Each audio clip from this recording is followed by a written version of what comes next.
No. What do you think about the China debt crisis? Is it worrying? Because on YouTube, like the videos that dominate basically predict the collapse of China in a month. That's maybe one extreme, but what do you think?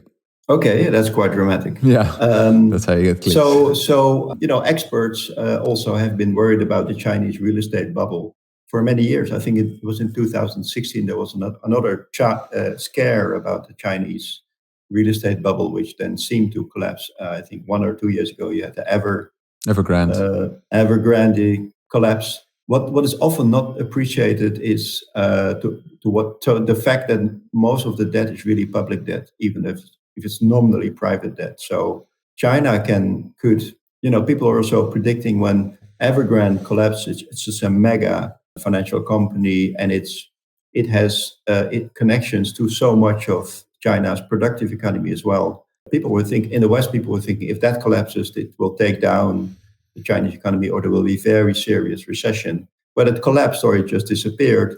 But the Chinese government has the power to stop the ripple effects of that. So to support everybody around Evergrande even if they want to let Evergrande go bankrupt, basically. Mm-hmm. So it's a different structure there. What gives China this power compared to other countries? Like, why does Sri Lanka not have it? Well, maybe power is not the right word. Every government has that power if they want to, and this was very vividly demonstrated in the COVID crisis. Every government has the power to support its businesses or the business that it chooses to stop them from going bankrupt and to keep the economy running. That's exactly what most countries or many rich countries did during the COVID crisis. Mm-hmm. So that's not a unique power. The thing is, China is, although it's a capitalist economy, it's a state capitalist economy. So the government is really underwriting basically the whole economy, and they don't have any theoretical or you might say ideological problems with using their state financial power to support companies, even if they are nominally private companies. Whereas in the West, most governments have problems doing that, even though since COVID, they've been forced or they've chosen to actually do it.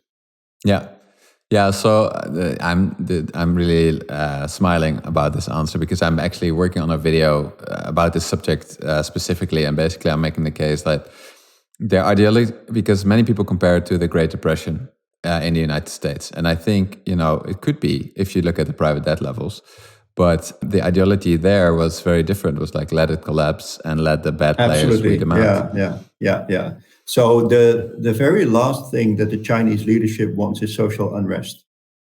Okay, so that's different from strictly financial economics. That takes us into the discussions of different territories. But social unrest is the thing that the Chinese leadership fears most. And in the 1930s in the United States, the government didn't care about social unrest or widespread poverty and unemployment. But that's something that the Chinese government will never let happen. Yeah. And what about then if we compare it to some of the countries on the IMF list? Because I disagree a little bit with you, when you said like every government can choose to do that. I mean, if we go to a very extreme example, Sri Lanka cannot rescue an insanely large property developer, even if it's in Sri Lanka at the moment, I would argue. Yeah, no. So sorry, I shouldn't have said that. And I completely agree with you that most countries actually in the world cannot do that. Most of the 300 countries in the world cannot do that. Only the rich countries can actually do that. So because they have credit, they can extend credit lines to each other on the central bank level, and they can support each other, as we've seen them doing during COVID. Mm-hmm. And also during the great financial crisis. But most emerging economies or developing economies cannot do that because they don't have the credibility to borrow enough to actually do that. So I would agree with you. And finally, if we bring it, maybe we can link it to one of the concepts that we often used in some of our courses on international finance, the impossible trilemma, in the sense that China has capital controls, in a sense, so it's blocking capital flight, for example. It would just block that probably. And it also has, that's maybe a little bit separate, a massive current account surplus, which seemingly protected Russia from a complete collapse. So what do you think about these two factors also making China very different than, let's say, the Sri Lankas of this world? Absolutely. The surplus which is actually increasing now that Chinese imports are decreasing. But also the fact that China has has such a large war chest still. This has been talked about for a decade and more, but it's still the case. There is no reasonable scenario in which China as a state cannot meet its international obligations.